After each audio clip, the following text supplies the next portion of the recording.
안녕하세요. 네. 가까이서 만나 뵙게 돼서 영광입니다. 네네. 네, 사전 제가 신청했는데 되었어도 더 영광입니다. 네네. 네, 제 고민은 뭐냐면 저는 직장 생활도 열심히 하고 쉬는 날은 알바도 하면서 부지런히 살아가고 있다고 생각합니다. 그렇게 하고 있고요. 그런데 경제적으로는 왜 이리 여유롭지 않고 마이너스 통장은 잔고까지 바닥이 드러나고 있습니다. 시간이 지나면 제 경제 사정이 좋아질 거라는 거는 확신은 하지만 아, 그런데 마음이 더 가난해지는 것 같아요. 경제적으로 어려워지니까. 근데 마음의 가난에서도 벗어날 수 있고 경제적인 가난에서도 벗어날 수 있는 것이 있다면 어떻게 제가 하면 되겠는지 스님의 말씀 부탁드립니다. 네, 그런 길이 있으면 저한테도 좀 가르쳐 주세요. 그런 거 발견하시거든 저한테도 좀 귀띔을 해주세요. 한국 사회만 그런 건 아니고요. 제가 전 세계를 다녀보면 현재 전 세계의 젊은이들의 경향이 어떠냐 하면요. 얘기할 때면 기술 노동 같은 걸 거의 안 하려고 그래요. 전부 다 뭐 컴퓨터를 만지거나 유튜브를 하거나 이런 이제 그런 걸 통해서 어쨌든 돈을 벌려 그래요. 그러니까 돈을 빌리거나 뭐 자기 돈이 조금만 있어도 소위 재테크라는 이름으로 주식을 사든 코인을 사든 부동산을 사든 이런 식으로 돈을 벌려 그래요. 그래서 기술 노동자는 뭘 고치거나 만들거나 하는 사람은 점점 젊은이는 없습니다. 그래서 대부분 머리가 허연 노인들, 젊을 때부터 그런 일을 했던 사람은 지금 60이 되고 70이 돼도 아직 그런 일을 좀 하고 있거든요. 한국에서는 이 문제가 앞으로 국가적으로 큰 문제가 될 겁니다. 그래서 지금 대한민국에서 가을에 밤이 떨어지는데 밤 줄 사람이 없어요. 저 외국인 노동자예요. 시골에 우사에 소 키우는 사람이 없어요. 전부 외국인 노동자. 감 따는데 감 딸 사람이 없어요. 전부 외국인 노동자. 마늘 심거나 양파 심는데 심을 사람이 없어요.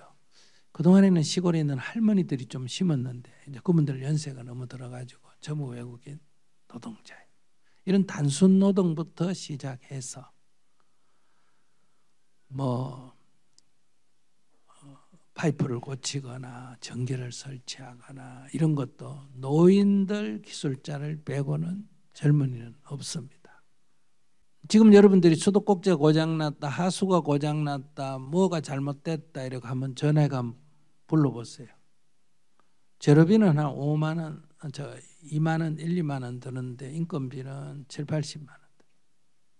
일할 사람이 없어요. 우리나라는 이제 농업만 그런 게 아니고 농업은 이제 거의 끝나가고요. 노인들 죽으면 이제 일할 사람 없고 이제 이 기술 노동도 아마 10년 정도 지나가 지금 있는 50대 후반, 60대 은퇴하면 거의 일할 사람이 없을 거예요. 요즘 젊은이들은 그런 거 해본 적이 없어요.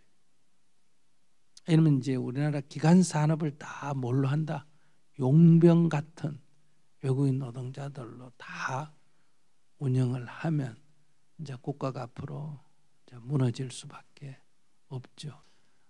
제가 이 질문에 좀 통장에 돈이 좀 넉넉했으면 좋겠다는 질문에 제가 이런 얘기를 하는 이유는 이게 우리 전체 지금 경향이라는 거예요. 여러분들 코인을 10,000원 주고 사가 2만 원 되고 5만 원 되고 10만 원 되고 한다고 해서 물이 한 방울 더 생기는 것도 아니잖아요. 기름이 한 방울 더 생기는 것도 아니고 차가 만들어지는 것도 아니잖아요. 그냥 여기 물건이 하나 있는데 이 물건은 그대로 있는데 이거 사겠다는 사람이 10명이면 이게 10,000원 하는데 이게 사겠다는 사람이 100명 모이면 10만 원 한단 말이에요. 이거 사겠다는 사람이 100만 명 모이면 이게 100만 할 수도 있다는. 근데 이게 실제로 무슨 도움이 돼요? 거품이지. 그러면 이건 이제 언제까지 가겠느냐? 이거 사겠다는 사람이 어쨌든 사람이 관심을 가지고 저거 사면 돈 번다고 생각하는 사람이 있는 한은 이건 가격은 떨어질까요? 안 떨어질까요? 안 떨어지면 이건 진짜 100만 원짜리인 줄 사람이 착각하게 된다. 근데 어느 순간에 이거 있어봐요. 돈 안 되네. 이래가 빠져나가기 시작하면 이거 하루아침에 10,000원짜리로 떨어져 버려요. 지금 우리 사회 전체에 이런 재정이 다 이런 식으로 지금 돼 있어요. 젊은이들이 다 월급 받아가 벌고 언제 벌어요? 집값도 너무 비싸고 이러니까. 그러니까 뭔가 다른 방식으로 복권을 사는 거는 자기가 생각해도 이건 조금 좀 허망하다 이렇게 하지만 사는 사람이 엄청나게 많아요. 그러나 대다수 소위 말해서 재테크라는 이름으로 이게 다 투기입니다. 이런 식으로 사회가 지금 흘러가기 때문에 지금 아직 거기에 관심을 갖는 사람이 있는 한은 괜찮아요. 그러나 곧 이거 아니다 하는 생각이 무너지면 하루아침에 무너지는 거예요. 이런 건 다. 이게 다 결국은 주식이 오르고 내리는 건 회사는 똑같은데, 그러니까 우리가 주식이 오르는 회사의 어떤 성과가 있어가 주식이 오르고 성과가 없어가 주식이 떨어지고 이래야 되는데, 지금은 사람이 그 주식에 어떤 바람이나 홍보나 무슨 거짓 정보든 관계없이 거기에 관심이 쏠리면 그냥 올라가고 그러다가 거품으로 빠지고 이러니까 투기성이 굉장히 높아져 있죠. 그래서 우리들의 재정 상태가 이제 앞으로 갈수록 불안정해집니다. 내가 가진 자산이 안정적이지 못하다. 왜? 여러분들이 집을 가지고 예금을 가지고 있으면 바보데이가 딱 14인 거예요. 인플레이 시대에는. 이게 100만 원 가지고 있는데 실제 구매력은 1년 지나보면 80만 원이 되고 1년 지나면 70만 원이 되고 이래밖에 안 되니까 나누면 휘족 될 것 같으니까 어떻게 한다? 어디든지 이거를 투자를 자꾸 하려고 하죠. 그래서 이제 다 날리거나 가만 앉아 있으면 까먹고 투자를 하면 한꺼번에 날리고 이러니까 전부 심리적으로 지금 우리가 불안한 상태에 놓여 있다. 그래서 그러니까 어떤 사람의 심리는 예측이 가능하면 안정이 되고 예측이 안 되면 불안한 거예요. 그러니까 여러분들은 낮에는 마음이 안정이 되는데 밤에 가면 두렵잖아. 그죠? 아무 차이도 없어요. 똑같은 길인데 낮에는 보이고 밤에는 안 보이거든요. 아는 곳에 가면 마음이 편안한데 낯설은 곳에 가면 두렵잖아요. 그 이유는 낯설다 이 말은 모른다는 얘기예요. 그래서 지금 심리 불안이 점점 높아지는 거예요. 왜냐하면 미래에 대한 불투명성이 높아지니까 불안도가 높아진다. 지금 현재의 시대 상황이 그래요. 오늘 제가 여기 오기 전에 몇 분하고 대화를 했는데 다 괜찮게 사는 집들 사람이었어요. 근데 이제 부모가 이 회사를 누구한테 넘겨준다. 아들한테 넘겨주는 거. 근데 남편이 사업을 할 때는 아내가 남편 믿고 별로 걱정 안 했는데 이제 아들한테 넘겨주니까 이제 잠을 못 잔다는 거. 아들이 잘할 수 있을까? 그래서 내가 웃으면서 그랬어요. 아이고 있어도 걱정이다. 없으면 그런 걱정 안 해도 되죠. 이거는 이제 있어서 걱정. 있으니까 유지하는 게 걱정이고 저렇게 없으니까 모으는 게 걱정이고 그 인간 걱정 끝이 안 난다. 그래서 이제 제가 결론적으로 말하면 두 가지예요. 하나는 우리가 노동을 하고 어떤 노력을 해가 착실히 모아서 삶을 조금씩 낫게 만들겠다는 생각이 지금 거의 없어졌다. 어떻게 해가지고 복권 당첨되듯이 자고 일어나면 돈이 툭 들어오듯이 코인을 사거나 주식을 사거나 부동산을 사거나 뭐 어떤 사업을 했는데 갑자기 대박이 났다. 유튜브를 해가 갑자기 막 조회수가 늘어가 대박이 났다. 이런 식으로 돈을 벌려는 생각이 옛날보다 몇 배로 더 늘어난 거예요. 그러니까 젊은이들이 이렇게 돈을 조금 버는 그런 어떤 열심히 노력해가 조금 버는 그런 거를 직업으로 안 가지려고 그래요. 그냥 엄마가 있는 집에서 그냥 밥 먹고 유튜브나 해가 대박이 나거나 코인을 해가 대박이 나거나 이런 걸 꿈꾸지. 그러니까 젊은 자도 지금 그런 증상 중에 하나라는 거예요. 이게 지금 그래서 이 젊은 자의 문제가 아니라 전부 다 지금 생각이 그쪽으로 많이 치우쳐서 회사에 다녀가지고 월급을 받거나 이런 개념보다는 내가 조금이라도 가지고 있거나 동원할 수 있는 돈을 갖고 어떻게 운영해가 턱 대박이 터지는 이런 게 지금 다 염두에 두고 있어서 이 노동의 재미가 없어요. 노동의 재미, 저축의 재미 이런 건 싹 없어져 버렸어요. 이게 이제 저는 하나의 큰 이제 우리 사회에서의 미래. 지금은 어쨌든 그래도 기성세대가 있고 지금까지 해온 게 있어서 유지되지만은 이게 10년, 20년 정도 지나면 사회는 큰 혼란에 빠질 위험이 있다. 그래서 이런 꿈을 좀 버렸으면 좋겠다. 그러면 어떻게 그럼 심리적으로, 그럼 경제적으로는 내가 뭐 월급 받아가지고 많든 적든 월급 받아가 지금 밥은 안 굶잖아, 그죠? 옷은 뭐 헐벗지 않잖아, 그죠? 병 나면 병원 치료 받을 정도의 형편은 되잖아요. 그러면 됐지 이렇게 생각을 해야 된다. 그래서 이런 분들은 저를 따라서 제3세계 여행을 좀 가야 돼요. 그러니까 물이 없어가 물 그거 조금 먹으려면 물이 없어가 막 엄청나게 그 물구하는 그 막 수십 킬로 파이프를 나가 그 물 조금 마시려고 하는 이런 거를 봐야 내가 얼마나 풍요로운 곳에 있는지 알고 이 음식 귀한 데를 가봐야 내가 먹는 거에 걱정 없는 게 얼마나 귀한 줄을 안다. 그러니까 그런 관점에서 이걸 보면 이제 마음을 어떻게 가질 거냐 하는데, 그래서 저는 미국 여행 가고 무슨 유럽 여행 가지 말고 여러분들이 오히려 좀 어려운 나라에 한 일주일이든 열흘이든 여행을 갔다 오면 느끼는 게 굉장히 많습니다. 대한민국 시민권만 갖고 있어도 돼요. 이거 뭐 엄청난 떼부자예요. 한국 오는 게 꿈인 사람들에게는. 그리고 우리는 최소한도 정부에서 내가 만약 정말 위기에 처한다면, 생존이 어렵다면 정부에서 구청에서 다 지원하도록 되어 있어요. 그러니까 최소한도의 안전은 보장되어 있고, 좀 더 잘 사는 거는 뭐 노력해가 잘 살지면 잘 살고 못 살아도 먹고는 산다. 이런 관점에서 관점을 갖게 되면 심리적인 안정은 오게 된다는 거예요. 그러니까 물질적으로는 좀 가난하더라도 정신적으로는 안정이 된다. 근데 물질적으로도 어떻게 좀 풍요로운 방법이 없겠습니까? 그거는 첫째는 내가 반대하고 있는 그런 생각에 반대하고 있는 운동을 지금 이렇게 팽생하고 있어요. 그런 사람한테 나한테 물으면 내가 뭐라 그러겠냐. 그래서 우리 정토에서는 복을 빈다.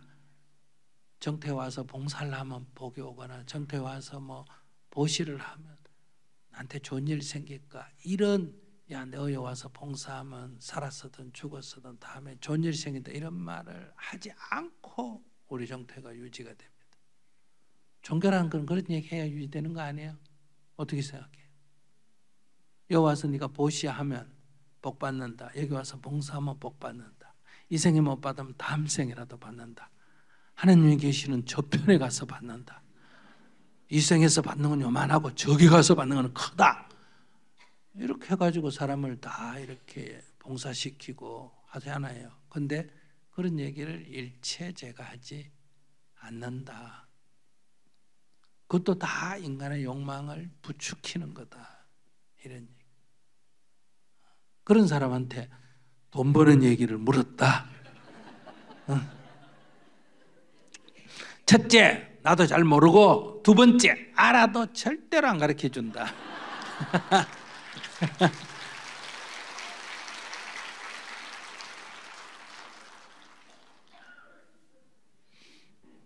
자, 내 얘기 듣고 자기 추가적인 질문을 해봐요. 진짜 질문 한번 해봐요. 진짜 질문도 그겁니다. 근데 열심히 살고 있다고는 인정합니다. 제 자신이 저에게 위로를 하거든요. 그런데 저도 봉사도 합니다. 봉사도 열심히 다니고 있고 알바도 하고 일도 하고 있는데 좀 쓰고 싶을 때 없으니까 속상한 거죠. 근데 쓰고 싶을 때 없다는 게 뭐를 어떤 걸 쓰고 싶다는 일단 구체적으로? 이제 형제 자매들인데 뭐 형제 귤도 한 박스 더 보내주고 형제 싶고 자매가 나이가 20살 밑에요, 위에요? 다 위지. 언니 위면 지 알아서 살도록 아니. 나아놓지.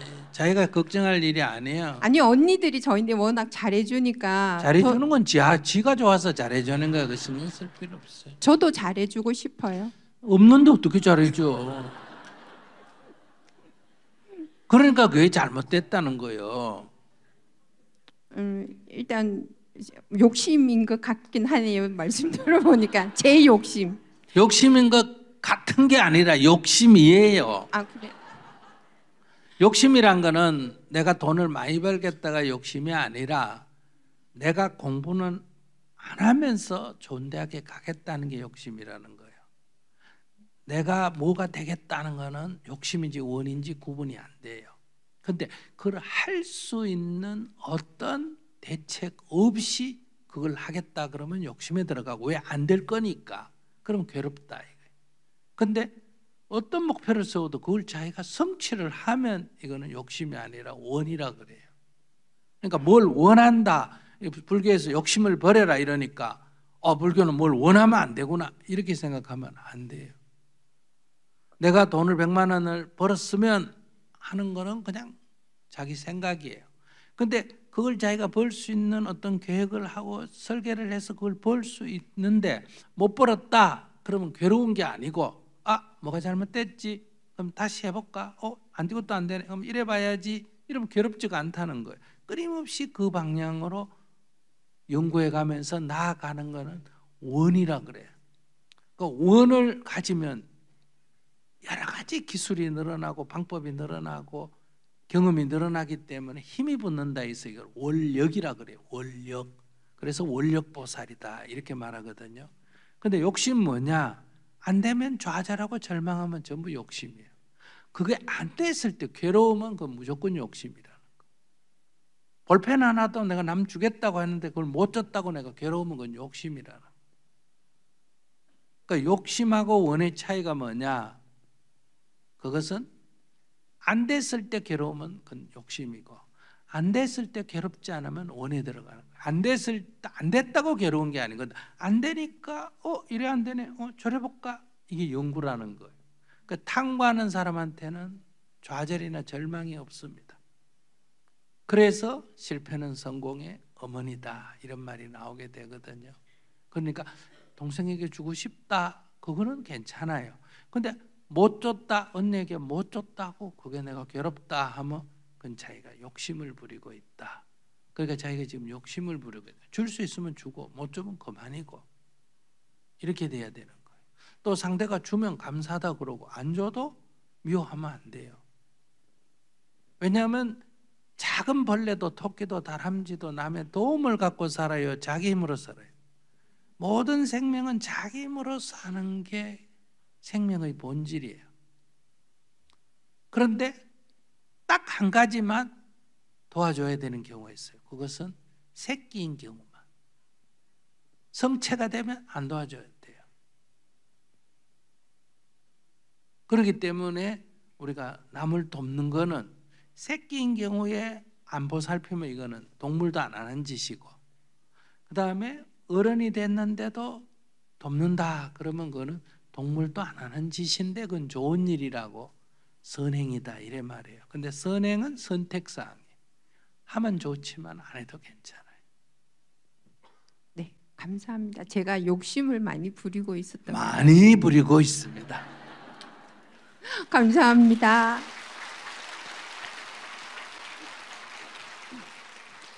네, 좋은 마음이죠. 형제간에 서로 나누고 서로 주고받고 이렇게 좋죠. 근데 우리가 원하는 건 다 이루어집니까? 안 이루어집니까? 다 안 이루어져. 그러니까 이루어지면 다행이고 안 이루어져도 그만이다. 이래야 괴로움 없이 살 수 있고. 남이 나한테 원하는 걸 내가 다 해줄 수 있어요, 없어요? 없어요. 해줄 수 있으면 해주고 못 해주면 죄송합니다 하면 끝이에요. 제 부모님이라 하더라도 저한테 너 스님 그만두고 집에 와 이러면 내가 해줄 수 있어요, 없어요? 못 해줘. 부모라 하더라도 그분의 인생이에요. 내가 그분의 물건을 뺏거나 때리거나 하면 그건 내 잘못이지만은 그들이 나에게 원했는데 내가 그거를 원한 대로 안 해준다고 그 사람이 괴로워하는 거는 나의 책임이 아니에요. 그건 그의 인생의 문제지. 그러니까 그거를 내가 해줘야 된다 이렇게 생각하면 아무것도 우리는 할 수 있는 게 없어요. 부모가 원하는 대로 하려면 부모의 노예가 돼야 되고, 남편이 원하는 대로 하려면 남편의 노예가 돼야 되고, 자식이 원하는 대로 하려면 자식의 노예가 되는 수밖에 없다. 그런데 우리는 자유인이잖아요. 그래서 원하는 것을 해줄 수 있으면 해주면 되고, 못 해줘도 그것은 죄는 아니다. 죄의식을 가질 필요는 없다. 다만 본인이 원하는데 못 해주니 그 사람이 섭섭해하니까 못 해줘서 죄송한 게 아니고 너가 섭섭해서 내가 죄송하다. 그래서 죄송합니다. 나는 반대다. 그러나 그렇게 마음을 내줘서 감사합니다. 이런 자세로 우리가 임하면 되지 않을까 생각합니다. 안녕하세요. 저 한 2년 정도 하고 있는 운동 모임이 있어요. 네, 제가 첫 회부터 계속 참여하고 있는 그런 적극적으로 참여하고 있는 모임인데 거기에 새로운 분, 근데 지금은 시간이 좀 지났죠? 약간 좀 꼴보기 싫어지는 그런 부분이 생겨가지고 네네. 그러니까 저희는 사실 운동 모임이라고 하는 게 경쟁적으로 막 내 기록을 더 깨고 이런 모임이 아니라 몸이 아팠던 사람도 오고 처음 해본 사람도 오고 연령대도 다양하고 이런 그런 다양한 모임이었는데 갑자기 어떤 제 또래 남성분이 들어오더니 처음에는 그냥 말이 많은 사람인가 보다 이렇게 생각했는데 나중에는 기록을 거짓말을 하거나 저에게 거짓말을 같이 이제 동조해달라는 그런 얘기를 해요. 예를 들면 아침 일찍 새벽에 운동장에서 달리기를 하자고 약속을 했는데 저랑 그분이랑 좀 일찍 왔어요. 근데 다른 분들이 늦게 좀 오니까 그 누나 저 미리 와서 좀 뛰었다고 얘기 좀 해주실래요? 이런 거짓말을 저한테 이렇게 부탁을 하더라고요. 그때 이제 좀 너무 싫어서 여기는 그렇게 기록을 가지고 경쟁하는 데가 아니다. 너가 얼마를 뛰던 아무도 신경 쓰지 않고 다 각자 그냥 뛰러 오는 곳이기 때문에 그런 거에 거짓말 하지 말아라. 이렇게 처음에는 좀 좋게 얘기를 했어요. 근데 이게 그 친구가 안 고쳐지더라고요. 계속해서 거짓말을 하다가 나중에는 기록증 같은 것도 거짓말로 이렇게 보여주고 근데 그게 나만 의심을 하나? 여기 같이 모임을 하고 있는 사람들은 바보라서 저걸 모르나? 막 이런 생각까지 들고 나중엔 좀 미운 마음이 크게 들어서 아, 이 모임을 내가 나와야겠구나 이렇게까지 좀 갔었어요. 근데 아니나 다를까 이제 그 친구는 자기가 쳐놓은 거짓말의 덫에 걸려서 부상을 입었다는 핑계로 약 한 달간 좀 못 만나고 나니까 이 고민이 해결이 되더라고요. 안 보니까. 근데 바로 어제 모임을 했어요. 근데 정말 너무 꼴보기가 싫은 거예요. 정말 나쁜 소리가 나올 정도로 추태를 부리고 그래서 지금 이 미운 마음을 내려놓을 수 있을까? 아니면 내가 이 모임에 나와야 되는 것인가? 아니면 이 친구를 내쫓아야 되는 것인가? 이런 지금 엄청난 고민에 지금 빠져 있습니다, 스님. 이걸 갖고 고민할 일이라고 생각하는 사람 손 한번 들어.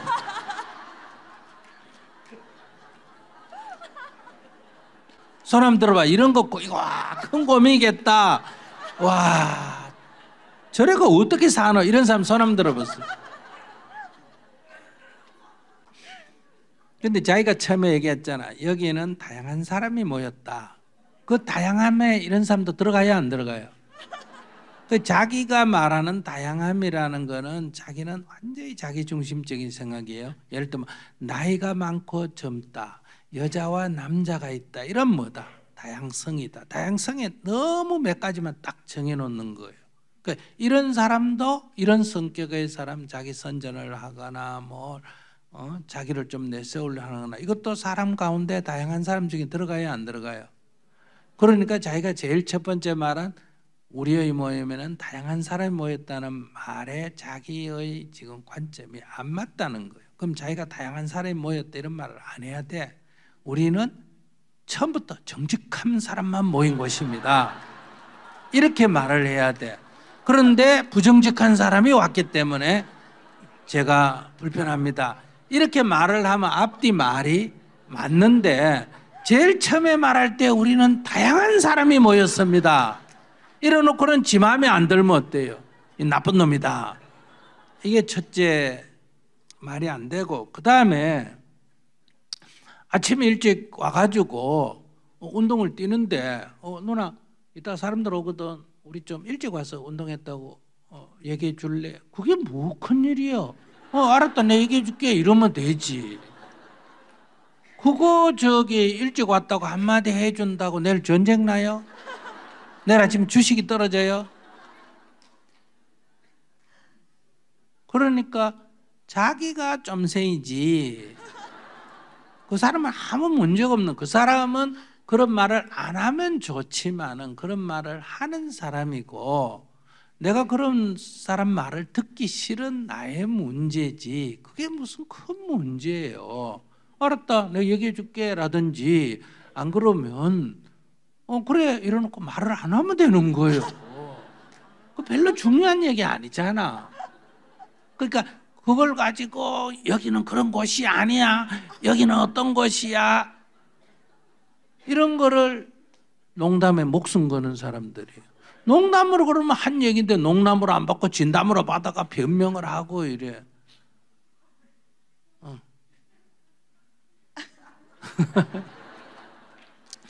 그러니까 별 문제가 없는 사람이다. 여러 사람 중에는 그런 사람 많고, 요즘 내가 보니까 돈을 빌려서 떼모은 것도 아니고, 뭐 남한테 손해 끼친 게 있어요, 없어요? 지금까지 한 얘기 중에는 아무것도 없어. 기록국은 뭐 쥐가 기록을 뭐 올리면 올리고 내려오면 내려오고, 그게 무슨 관계에서, 여기 어차피 시합도 아닌데. 시합 같으면 어때요? 이기고 지는 시합 같으면 그 사람이 기록을 속이고 하면 이기고 지는데 영향을 주잖아, 그죠? 그러니까 이게 문제가 되지만, 우리는 친목 모임이기 때문에 그거를 올리든 내리든, 뭐 지가 뭐 빨리 달린다 그랬던, 천천히 달린다 그랬던, 뭐 골프를 뭐 잘 친다 그랬던, 못 친다 그랬던, 이거 아무 관계 없는 데잖아. 이런 데일수록, 그러니까 자기가 관점을 잘못 잡고, 우리가 이런 모임이라면 그런 사람들의 얘기는 아무 여기에 영향을 안 준다. 오히려 자기가 이것이 편안한 친목 모임이라고 하면서 마치 그 사람의 행위를 보고 중대한 시합에 승패에 영향을 주는 것처럼 그 사람을 지금 갖고 따지고 있다 이 말이에요. 니 그렇게 말하면 안 된다, 이런 식으로. 그래서 그런 거는 하등 중요한 얘기가 아니다. 그래서 내가 볼 때는 그 사람이 뭐 자기가 보기에 조금 자기 마음에 안 드는 사람이라는 건 이해가 돼요. 다 자기 기준이 있으니까. 그럼 철저히, 그래서 보기 싫으면 조용히 자기가 거기 빠지면 되죠. 조용히. 그럼 전 또 못 빠지는 이유가, 나는 여기 창립 때부터 또 있었다, 이런 식으로 또 주장을 하는 거예요. 그러니까 아무리 오래 있어도 뭐 별로 마음에 안 드는 사람이 있다, 그럼 자기가 조용히 빠지면 되고, 두 번째는 상대편한테 얘기할 수도 있죠. 너 자꾸 그런데 이게 네가 잘못했다 이러면 그건 맞지가 않죠. 그러니까 너 하는 짓이 내가 요새 좀 보기 싫다. 근데 내가 나가려니까 내가 먼저 들어왔고 늦게 들어온 네가 좀 나가면 어떻겠니? 이렇게 해볼 수도 있죠. 뭐 듣고 안 듣고 나중이고 이게 뭐 고민거리예요. 되게 보기 싫으면 말을 한번 해보면 되지. 그리고 두 번째는 이 다양한 사람이 모인 자리에 이런 인간도 있는 게 뭐 그게 큰 문제예요. 여기 시합회가 이거지는 것도 아니고. 그래서 이거는 아무 문제도 사실은 안 되는 거다. 그렇게 길게 할 얘기도 아니다.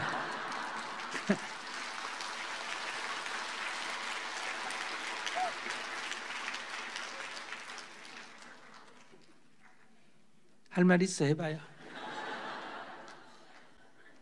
여기서 무슨 말을 더 할 수 있을까요? 이제 정신이 들었다. 네. 안녕하십니까. 저는 네. 스님을 만나 뵙게 돼서 정말 영광스럽습니다. 네. 역시 문은 두드리면 열리는 것 같습니다. 저는 그 치매를 하고 또 똥오줌도 치워야 하는 시어머니를 이렇게 모시면서 너무나 괴롭고 힘든 그런 시간을 보냈습니다. 근데 스님의 그 똥을 깔고 누워 있는 사람의 그 심정을 헤아려라 하는 그런 기절이 나왔습니다. 그래서 그때부터는 이제 제가 괴로워만 했던 그 제 자신을 돌아보고 다시 누워 있는 어머니를 그때서야 봤습니다. 시어머니인데. 그 보니까 어머니의 그 희생으로 내가 너무 내 복을 모르고 한탄만 하고 이렇게 살아왔구나 하고 어머니를 보니까 그 하루 종일 누워서 천장만 보시고 또 그 똥도 오줌도 그렇게 이불에 다 실수도 하시고 하는 그 어머니를 새삼 다시 보게 됐습니다. 그리고 저는 그 삼남매들도 이제 다 결혼도 하고 이제 손자 손녀도 낳고 또 이제 인형만씩 다 벌어먹고. 오늘 어떻게 자기 인생 얘기 다 하려고 그래요? 뭐 요점이 뭐요 그래서? 요점은 그러니까 그런 거는 이제 다 해결이 됐는데 스님 그 유튜브 보고. 근데 왜 해결된 얘기를 왜 여기서 해요? 그냥 해결 안 인생에 되고 많은 어려움이 있었는데 스님 만나서 해결이 돼서 감사합니다. 이렇게 요약 정리를 좀 해봐요. 그리고 이제 앞으로 뭐가 문제예요? 그 하루방 문제입니다. 하루방.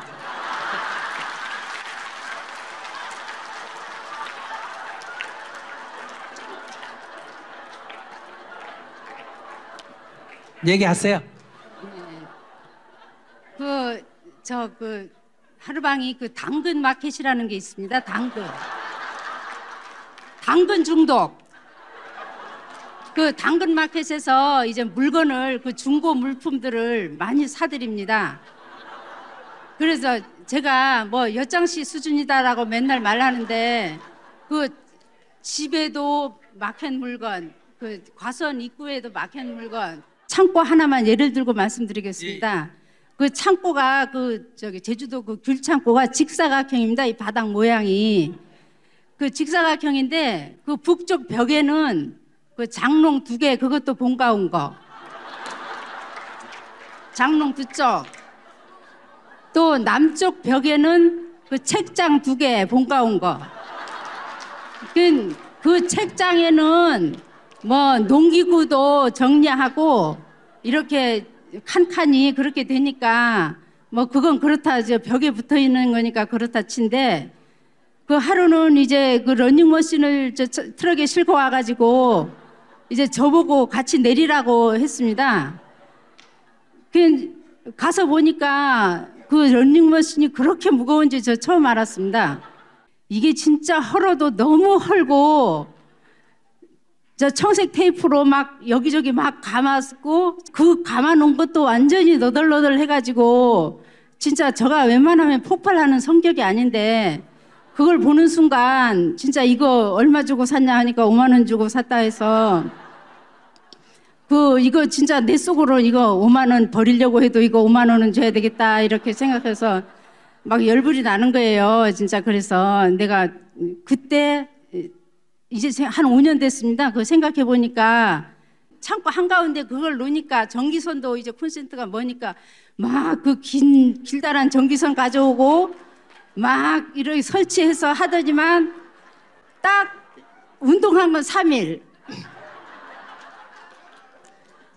그래서 이제 더 이상 말라면 또 버렸고 이제 할 거니까 이제 가만히 놔두니까 그것이 5년입니다. 이제 또 있습니다. 이제 파레트, 나무 파레트 이제 컨테나도 놓고 하는 그 나무 파레트를 이제 또 어느 날은 4개를 싣고 와서 아까우니까 이제 갖고 왔대요. 그래서 나보고 같이 내리자고 해서 이제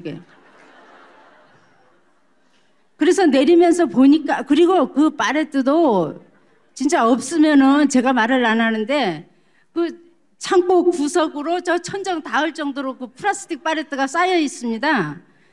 그냥 그것도 못 쓰는데 또 그 나무 파레트를 가져와 가지고 이제 내리면서 보니까 3개 내리고 4개째 내리면서 보니까 바닥 그 받침대 하나가 너덜너덜 썩고 또 그 목재 파레트니까 이빨도 나가고 그래서 내가 이거는 진짜 그때도 막 속으로는 막 부해가 나서 이제 같이 내리면서도 했는데 귤박스를 그 바닥에 탁 이제 내팽개치니까 그 귤박스가 그 모서리 부분으로 찢어지고 이제 귤 냄새가 삼사방으로 다 막 진동하고 그래가지고 제가 진짜 그때 눈물이 났던 것 같습니다. 이제 그것도 한 3년 전이니까 잊어버렸는데.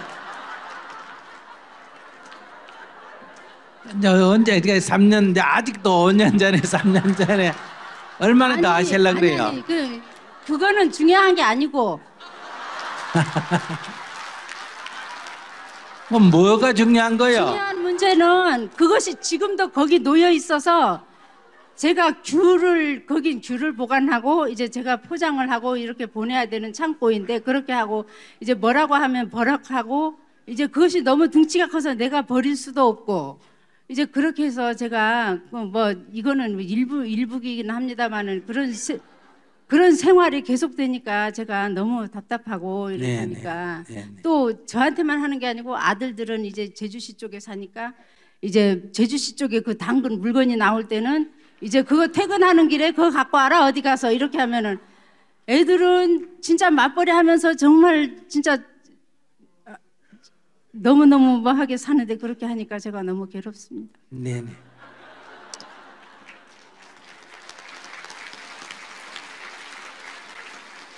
첫째, 남편이 즉 영감이 그 뭐 늙은 영감인 같은데도 신랑이라고 깍듯이 하네.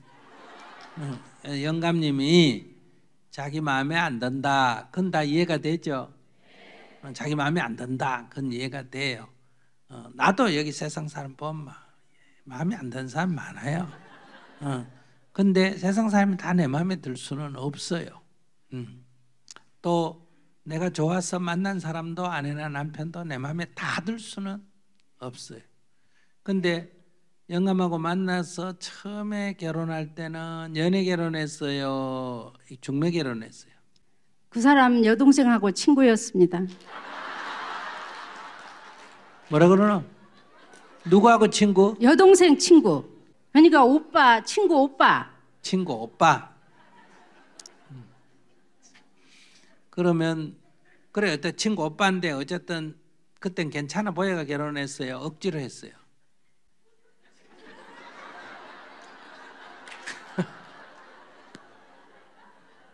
아니 친구 지금 친구는 이제 나 때문에 너가 고생한다고 지금 막 말합니다.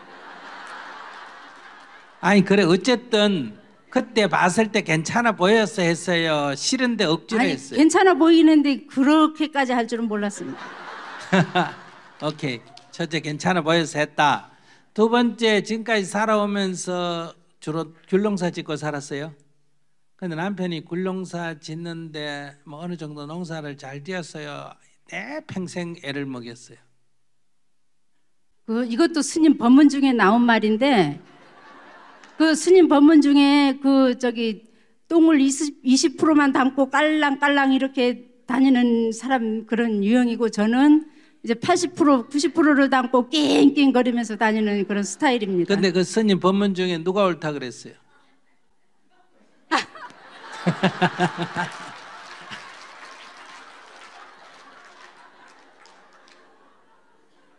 스님 법문 중에 나는 그러니까 저도 그러니까 제가 바보입니다. 바보. 제가 80%를 담고 낑낑거리고 다니고 그 거지는 20% 달라고 할랑하게 다녔는데 결과적으로 처음엔 저 미친놈이다 이랬는데 내가 몸살이 들어가 아파 눕고 보니까 걔 말이 일리가 있다. 그 사람 얘기했잖아요. 육체를 갖고 사는 품팔이 노동자는 몸이 제사이다. 그러니까 내 몸 버리면 알아줄 사람이 아무도 없다. 그러니까 내 몸을 내가 보호할 수밖에 없다. 이게 첫째 자기 몸을 보호하는 방법이고, 그러니까 과로를 안 해야 된다 이거고. 두 번째 이유는 주인이란 사람은 노는 꼴을 못 본다는 거예요. 기본 성질이. 그러니까 네가 아무리 열심히 해도 네가 딱 놀 때 주인이 딱 보면 기분이 나쁘다는 거예요. 왜 일 안 하고 노나. 근데 나를 전부 다 알면 아 제가 아까 열심히 일했으니까 놀구나 이렇게 되지만 그 사람은 나를 전부 알 수가 없고 딱 놀 때 걸리면 그냥 이게 노는 게 된다. 그런데 열심히 일을 하게 되면 80%를 담고 다니면 안 쉴 수가 없다는 거예요. 피곤하니까. 근데 20%를 담고 다니면 안 쉬어도 된다는 거예요. 그러니까 주인이 보면 하루 종일 부지런히 일한다는 거예요. 하루 종일 부지런히. 그래서 주인도 좋다는 거예요. 나는 내 건강에 좋고 주인도 보기에 좋고 그러니까 니도 좋고 나도 좋은 게 좋지. 니 그래 낑낑대고 해가 니 몸 버리고 주인은 니 노는 꼬라지 보기 싫어가 니 미워하고 누 좋은 일 시키냐 이거야. 그러니까 니가 니 습관이다 이거야. 니 습관. 그런 걸 내가 이제 들었을 때 말도 안 된다. 네가 거지니까 그 따위는 소리 하지. 이렇게 생각했는데 내가 몸살이 나가지고 결국은 들어눕고 그럼 며칠 일 못 하고 이래가 보니까 그 사람 말에 일리가 있구나. 그게 옳다라가 아니라 그 사람 말에도 일리가 있구나. 이렇게 생각했다. 그걸 읽어봤네. 이야, 그 법문은 진짜 들은 사람이 별로 없는 법문인데 내가 거지하고 살면서 내가 거지로부터 뭘 배웠나? 거지한테 배운 여러 얘기 중에 하나 들어있는 건데 남편이 그렇게 일을 하면 그 남편이 건강에도 좋고 크게 뭐 자기가 보기에 마음에 안 들지 그래도 없는 것보다 낫잖아요. 낫습니다. 지금도 건강해요. 건강이 안 좋아요. 아니, 좀 혈압이나 이런 건 있어도 관리. 그러니까 그 혈압 같은 거 있으니까 그 사다 놓고 3일 하고 딱 그만했습니다. 자, 그다음에 그래서 그러니까 결론적으로 말하면 남편은 자기가 벌은 돈을 다니면서 까먹었어요. 지 버린 지가 했다고 볼 수 있어요. 뭐 까먹기도 했지만 벌기도 했습니다. 어쨌든 내 돈까지 가져가서 쓴 건 아니죠. 예. 그러면 없는 것보다는 있는 게 낫잖아요. 예, 낫습니다. 근데 지금 저기 당근마켓 가서 뭐 이것저것 구입하고 뭐 가다가 주워 오는 거 이게 예. 재산을 축낼 만큼 재정적으로 지출이 많아요, 안 많아요? 아, 그거 많지는 않은데 그 보면 답답합니다. 그래. 답답한 건 이해가 돼. 그 답답한 거는 남편이 주워 와서 답답할까? 그걸 이해하지 못해서 답답할까? 그러니까 그걸 질문 드리는 겁니다. 제가 어떻게 하면 이해할 수 있는가. 자, 그러면 자기가 어떤 사람의 행동을 보고 예. 저 인간이 왜 저렇게 하지? 이렇게 할 때는 내가 그 사람이 이해가 안 된다는 거예요. 그 사람이 나를 이해 안 해준다는 얘기예요. 제가 이해를 못하는 겁니다. 그럼 누가 답답하나? 제가 답답했습니다. 근데 우리 남편이 그래서 그랬구나 이렇게 이해하면 누구 마음이 시원할까요? 어제 아침엔가는 보니까 또 그 타임 그 러닝머신 위에 또 길다란 앵글 하나 또 갖다 놨습니다 지금. 아니 그러니까 이거부터 얘기하고 말 돌리지 말고. 그러니까 우리 남편이 내가 잘 처음에는 몰라서 답답했는데 그래서 그런 일을 했구나 이렇게 내가 이해하게 되면 남편이 마음이 시원할까 내 마음이 시원할까? 제 마음이 시원하죠. 그럼 자기가 시원한 대로 살지 뭐 때문에 답답하게 살아? 그 보면은 열불이 나니까 그렇죠. 그 열불이 난다는 건 이해가 된다는 거야 안 된다는 거야? 안 된다는 거. 이해를 하면 어떻게 되고? 그러니까 남편을 낳아놓고도 내가 우리 남편이 물건을 아껴 쓰구나, 요즘 건강이 안 돼가 저걸 가져오구나. 가져올 때는 건강이 안 좋아서 가져왔는데 우리도 작심삼일이라고 뭘 한다고 해놓고 못할 때도 있잖아요. 그러니까 당근마켓에서 딱 볼 때는 저거 가져와서 내 건강도 안 좋으니까 운동 좀 해야지 해놓고 갖다 놓고는 또 안 쓸 수도 있지. 근데 새 거 150만 원 주고 사가 안 쓰는 것보다는 5만 원 주고 안 사는 게 안 낫나?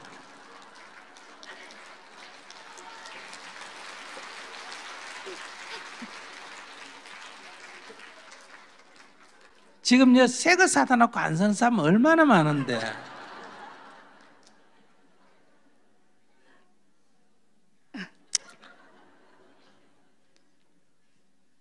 그래서 그 큰 첫째 손실 그 한 거 사다가 당근마켓에서 당근마켓에도 괜찮다 그러면 자기 영감한테 그게 돌아올까 딴 사람이 잽싸게 사가 버릴까? 그러니까네 자기 영감한테 그게 띠 가지고 사올 정도면 그 안 사가는 사람이 아무도 아시겠어요? 그 말은 아무도 안 사간다는 거는 값이 높다는 거예요, 낮다는 거예요. 낮다는 거예요. 그러니까 거의 1, 2만 원짜리 그거 뭐 그렇게 큰 거라야 5만 원짜리 이런 거니까 1년에 술값 한 달 술값도 안 돼요, 그거. 그러니까 술 먹고 뭐 바람 피우고 어디가 사고 치고 안 다니고 그저 그런 거 아까워 가지고 다니는데 아마 이런 거는 이제 정신분석학적으로 보면 남편이 옛날에 조금 어렵게 살아서 그런 거 버리는 걸 좀 아까워하는 그 남편은 그냥 나도 그런 게 좀 있어. 나도 그러니까. 길 가다가 이렇게 책장 같은 거 버려놓거나 이러면 가져왔어. 저 신발장하고 내 사무실에 있는 이게 세계적인 사람들이 와서 앉는 의자 다 그 얼마나 썼냐면 쓰기를 몇십 년 썼을 때 주스 오고 벌써 30년 쓰고 주스 오고 그래 옆에서 갖다 버리라고 난리야. 근데 그 괜찮은데 아까 환경위기 시대에 그런 사람은 괜찮은 사람이더라고요. 감사합니다.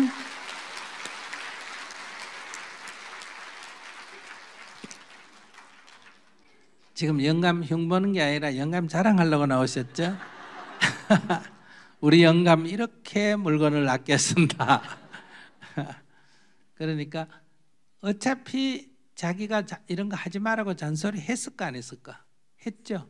했는데도 계속 한다는 거는 내가 고칠 수 있다는 거예요, 없다는 거예요? 고칠 수 없다는 거를 그 본문을 통해서 제가 많이 들었습니다. 고칠 수 없는데 그걸 고치려 하면 누가 괴로워진다? 제가 괴롭습니다. 고칠 수 없는 거 그냥 놔놓으면 나는 안 괴로울 거 아니야. 내가 잔소리해도 구입할 거고 잔소리 안 해도 구입할 거고 자기 괜히 잔소리가 귤만 한 박스 떼기장을 쳤잖아. 잔소리 안 했으면 귤 박스 집어 던지고 그러지는 않았을 거 아니야. 저는 그 귤 그때 제가 울었던 것 같습니다. 저는 귤을 이렇게 상자를 나를 때도 계란처럼 이렇게 가슴에 안고 나르지 그렇게 함부로 하지 않습니다. 근데 그렇게 패대기 치는 사람이 어디 있습니까? 그래서 그것도 한마디 내가 더 하면 남편들 귤이 귀한 줄 아나 모르나? 뭐 지가 농사 지은 거니까 뭐 알겠죠. 알겠죠? 근데 귀한 귤을 패대기 칠 때는 성질이 낮다는 거야, 안 낮다는 거야? 성질 낮다는 거지. 그러면 자기를 성질 차마 내 마누라 못 데려가 아까운 귤을 집어 던졌단 말이야. 그럼 자기가 고맙다고 얘기해야 안 될까?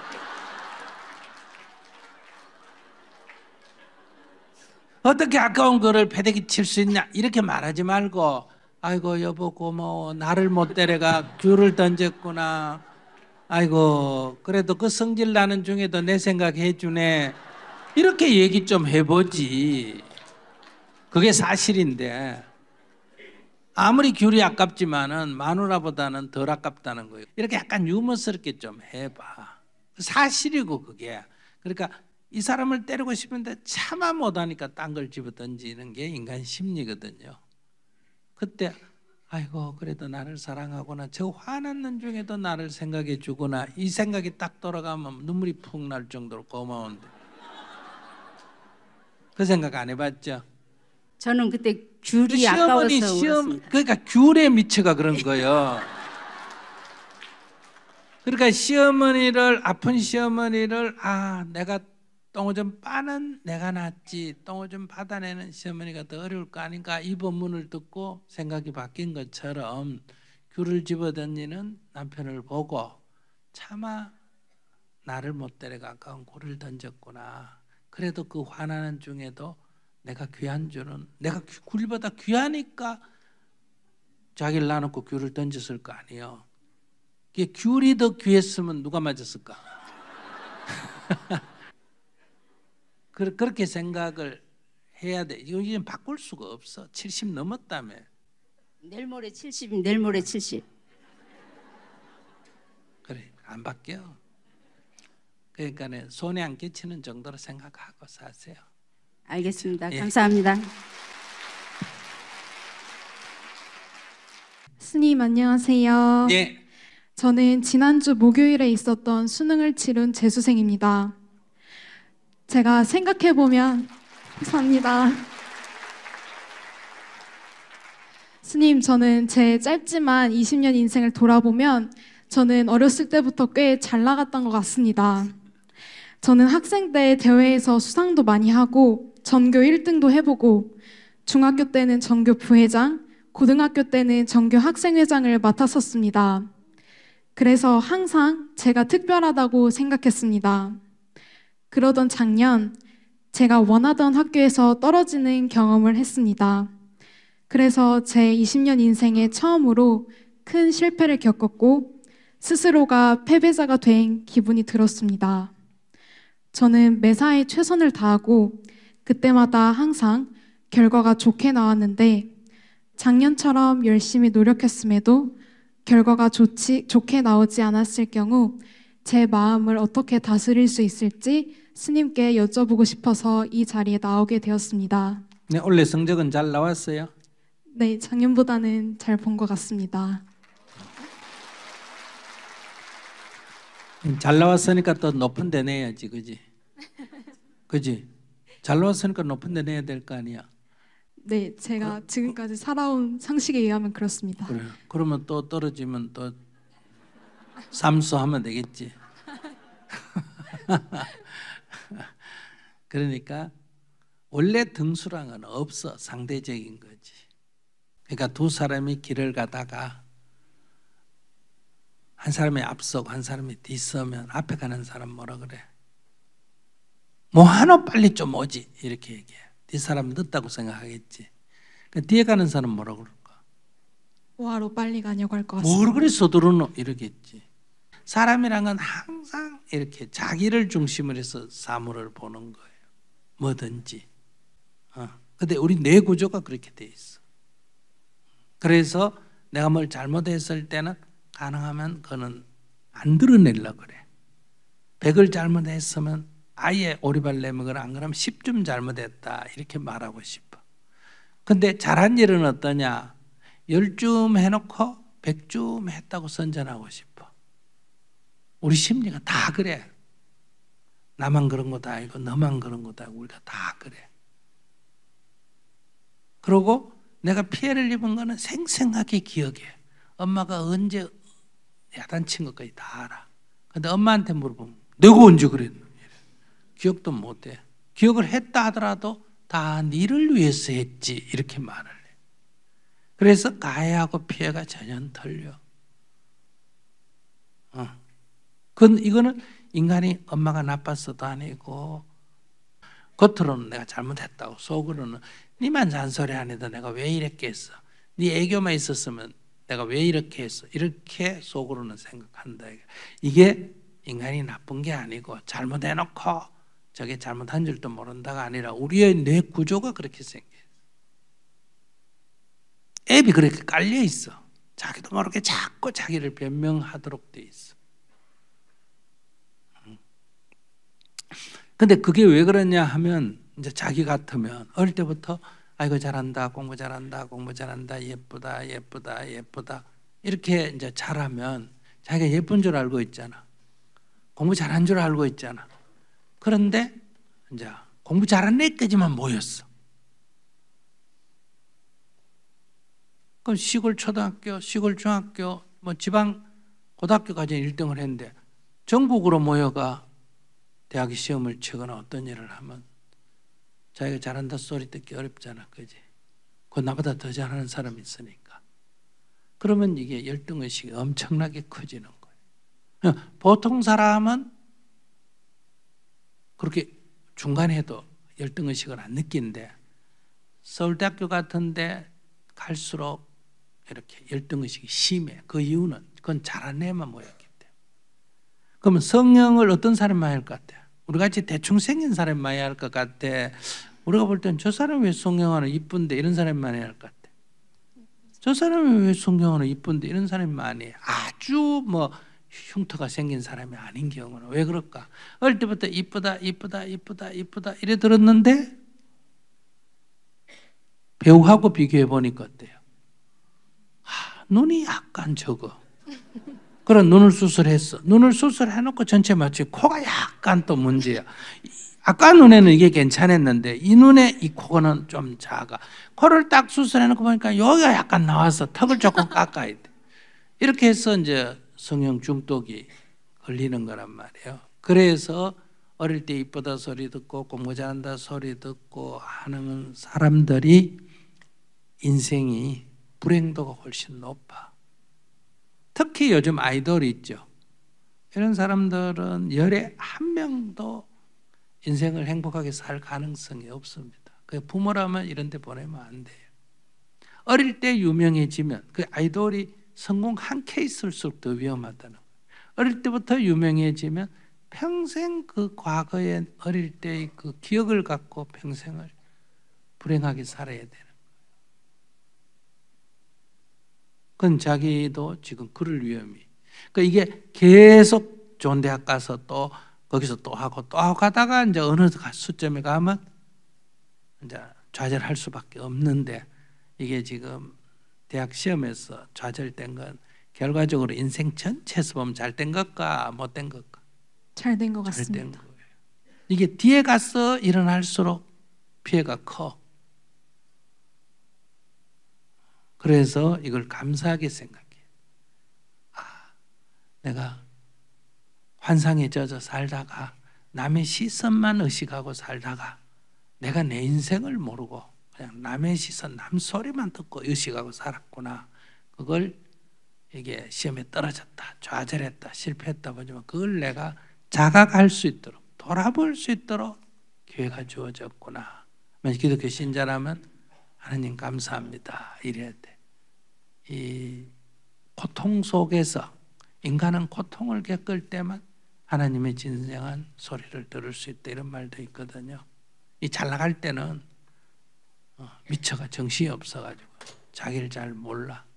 그래서 그걸 계기로 삼아야 된다. 그러면 이번에도 또 이제 아니까 또 좀 잘 나왔다고 또 높은 데 내면 떨어질 위험이 높겠지. 그러면 그때는 자기가 이제 전에처럼 실패 개념이 아니라 떨어져도 좋다, 나는 가겠다 이렇게 되거나 안 그러면 굳이 뭐 한 번 재수는 되지 두 번 할 거 뭐 있노? 그러니까 약간 낮춰서 어때요? 안전을 또 선호하는 게 필요하다. 안전 때문에 전공을 완전히 포기해도 안 되고 그 선호 때문에 안전을 포기해도 안 된다는 거예요. 그러니까 재수를 하게 되면 안전을 좀 더 중요시할 수밖에 없다는 거예요. 그러니까 그게 이제 경험하니 한번 떨어져 봄으로 해서 이제 자기가 다른 아이들과는 다른 인생의 경험을 얻게 된다.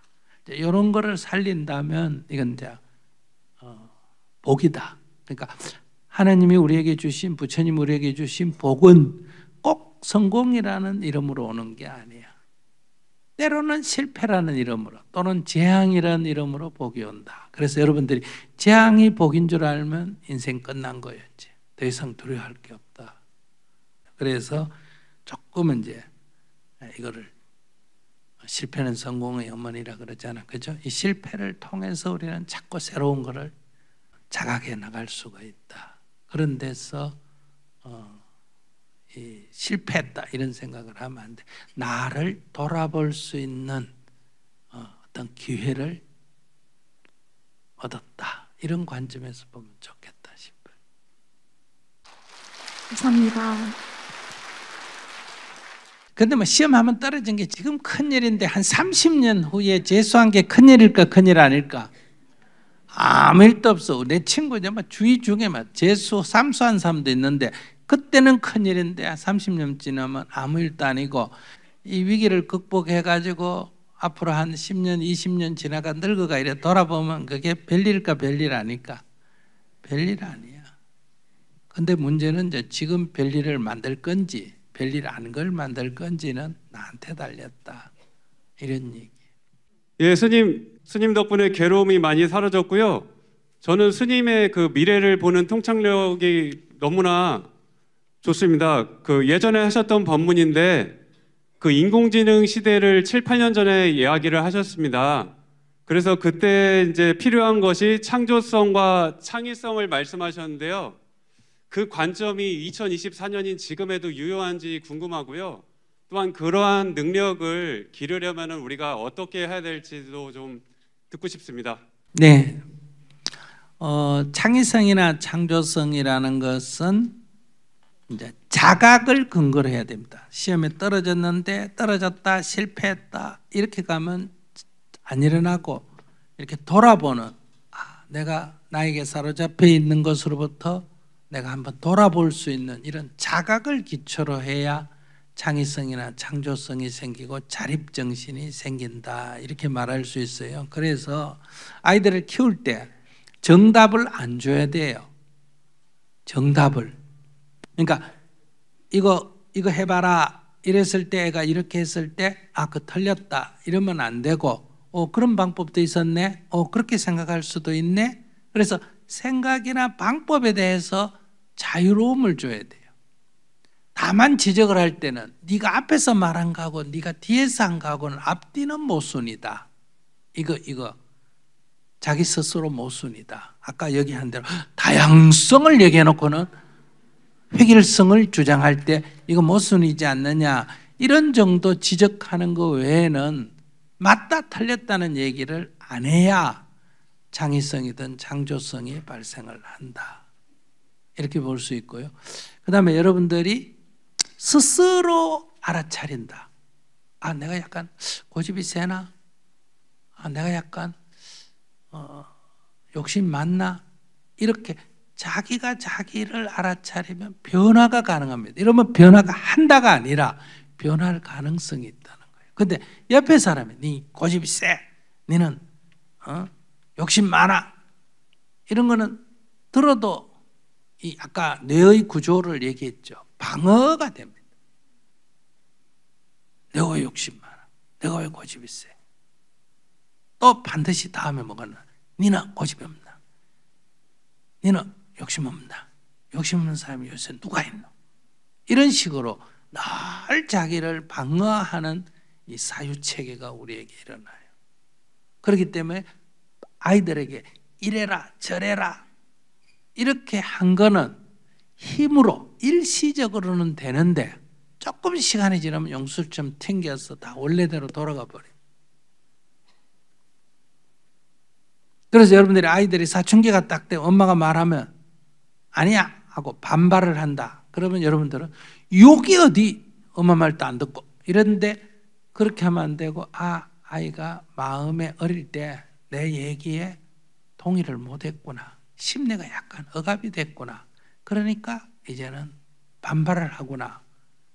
이렇게 딱 받아들이고 얘가 심리가 억압이 됐구나. 이렇게 딱 보고 지켜보면서 대화를 하면서 어떤 것에 의해서 아이들의 심리가 억압이 되는지를 살펴봐야 되는 거예요. 그런 게 없어요. 남편에 대해서든 아내에 대해서 이렇게 반응을 보고 왜 저러지? 이렇게 연구를 해야 되는데 여러분들은 그냥 네가 문제야, 아니야 이것만 자꾸 하기 때문에 문제 해결이 잘 안 되고 있다. 그런 데서 창조성이나 어떤 창의성 이런 거는 고정관념, 정해진 룰 이런 것으로부터 조금 자유로워야 돼요. 이렇게 죄를 단죄하듯이 저런 식으로 접근하면 이제 창조성 같은 거 잘 안 일어나요. 그래서 요즘 사회에서는 약간 이런 이제 예측이 안 되는 인간들, 똥단지 같이 엉뚱한 거. 그런데 그런 사람들은 사유 체계가 이렇게 어떤 딱 법칙으로 안 정해져 있고, 그러니까 이렇게도 생각하고 저렇게도 생각하는 게 굉장히 자유로운 거예요. 근데 그게 정해진 이게 뭐예요? 질서가 정해진 사회에서는 다 문제아가 취급받습니다. 심하면 정신질환자로 취급받고. 근데 이 변화의 시기에는 저런 사람들이 돋보이게 됩니다. 왜냐하면 이 따라 배우기 해가 우리 한국 사람처럼 학교 교육을 받아가 OX 정답을 가진 이런 사람은 명령 복종 시스템 이거 갖고는 절대로 지금의 문제에 앞서가기가 어렵습니다. 이 인간의 사유가. 그런 면에서 여러분들 애들을 자꾸 등수, 학교 등수 하등 중요한 거 아니에요. 그럼 뭐하고 똑같냐? 조선시대 말렵에 과거 시험이 있을 때 서당에서 시 잘 찍고 글 잘 써가 과거 시험에 합격할 수 있지만은 산업사회에서 그 사람은 아무 쓸모가 없는 거하고 똑같아요. 지금의 학교 교육은 곧 아무 쓸모가 없어집니다. 왜? 이 법칙이 있고 규칙이 있고 하는 거는 다 뭐가 대신할 수 있다? 인공지능이 앞으로 다 대신할 수 있어요. 자동기계가 다 대신할 수 있어요. 그러니까 거기에 등수에 지금의 교육 시스템의 등수가 좀 앞서갔다고 그게 뭐 공부 잘한다 이거는 그렇게 미래 사회는 도움이 안 된다. 그러면 미래 사회는 어떤 게 도움이 될까? 미래 사회가 어떨까? 그건 누구도 지금 예측을 하기 어렵습니다. 다만 이런 상황이 되면 이렇게 할 수 있고 저런 상황이 되면 저렇게 할 수 있고 불교로 말하면 무유정법의 사고를 가져야 돼. 뭐 농사 지으라면 농사 지을 수 있고 뭐 장사하라면 장사도 할 수 있고 뭐 열악한 데 가서 살면 열악한 데도 살 수 있고 뭐 이렇게 뭐든지 할 수 있는 사람 이렇게 훈련이 되면 사회가 아무리 변해도 상관없어요. 부서가 옮겨도 상관없고. 근데 우리는 딱 이게 부속품처럼 지금 교육을 하고 훈련을 받았기 때문에 그 부속 자기 들어갈 자리가 없으면 아무 쓸모도 없는 인간이 된다. 근데 미래 사회는 그것이 지금 그 질서가 지금 허물어지고 있다. 이렇게 이해하시면 돼요. 그래서 여러분들 학교 교육에 그 등수에 너무 목매달 필요도 없고 그 등수가 조금 좋았다고 그게 뭐 굉장한 자기 재능인 것처럼 생각하는 것도 사실은 앞으로 별 의미가 없는 게 된다. 이런 말씀을 좀 드리고 싶습니다. 네. 같은 마당 안에 딸 부부하고 저희 부부가 살고 있습니다. 7년 그렇게 살고 있는데 큰 문제 없이 잘 살고 있습니다. 근데 같은 마당 안에 또 아들네가 남은 집터에 아들네가 집을 짓고 같이 살게 됐습니다. 지금까지 아무 문제 없고 편안합니다. 근데 주위 분들이 많이 염려스러워합니다. 제가 어떤 관점을 가지고 어떻게 행동하면 우리 새 부부가 편안하게 살 수 있겠습니까? 첫째, 같이 안 사는 게 좋다. 예방법이에요. 어쩔 수 없이 같이 살아야 된다면 딸은 괜찮은데 아들네는 문제다. 이런 사고를 가지면 안 된다. 그 이유는 요즘은 주로 생활적인 문제는 적어도 여자가 주도권을 쥐고 있습니까? 남자가 주도권을 쥐고 있습니까? 여자가 주도권을 쥐고 있어요. 그러면 딸은 나하고 같이 살았기 때문에 생활 습관이 비슷한 거예요. 그렇기 때문에 이거는 약간 갈등이 있어도 오해 없이 해소가 됩니다. 싸우면서도 또 같이 살고 같이 살면서도 싸우고 이게 되는데 며느리는 다른 집에서 자란 환경이기 때문에 그러니까 아들이 문제가 아니라 여기에서 생활적인 이 같은 구역을 정해놓고 산다는 거는 여자들이 주도한다 이런 얘기예요. 그럼 딸은 나와 같은 한국 사람인 것처럼 한 가정에서 자란 사람이고 며느리는 외국인처럼 딴 가정에서 사는 사람이에요. 그렇기 때문에 이거를 딸은 되는데 며느리는 안 된다 이렇게 보는 건 애초에 관점이 잘못됐다. 그러니까 며느리하고는 며느리가 문제가 아니고 이거는 처음부터 다르다. 이게 여러 가지 견해가 다를 수 있다는 걸 처음부터 전제로 해서 다른 거를 당연하게 받아들이면 아무 문제도 없습니다. 요구를 이렇게 많이 하면 안 돼요. 그러면 네. 사는데 문제 없지만은 딸은 사는데 문제 없는데 아들 내도 뭐 그렇게 해주면 좋겠다 이렇게 생각하면 뭐 쫓아내든지 안 그러면 누구 잘 살아라 하고 자기가 집을 옮기는 게 제일 낫고. 네, 딸내하고 문제 없이 큰 문제 없이 잘 지내고 있는 거는 제가 생각하기엔 그렇습니다. 터치를 전혀 안 합니다. 제가 그냥 해달라는 것만. 애기들 부부가 맞벌이 하니까 애기들을 픽업해달라면 그것만. 뭐 오늘 저녁에 회식이 있으니까 오늘 저녁만 봐주십시오 하면 딱 그것만. 그거를 아들내하고도 저는 그렇게 하려고 합니다. 거기에서 더 보탤 거 있습니까, 스님? 그건 잘 안 될 거예요. 그 이유가 어딨냐면 내가 딸네 집에 갔는데 아침에 딸은 아직 누워서 자고 사위가 일어나가지고 밥을 하고 애들 가방을 챙겨 학교를 보내고 하면 이래 봤을 때 아이고 사위가 참 고생한다. 그리고 딸한테 니 너무 남편 고생시킨다. 이 정도로 끝이 납니다.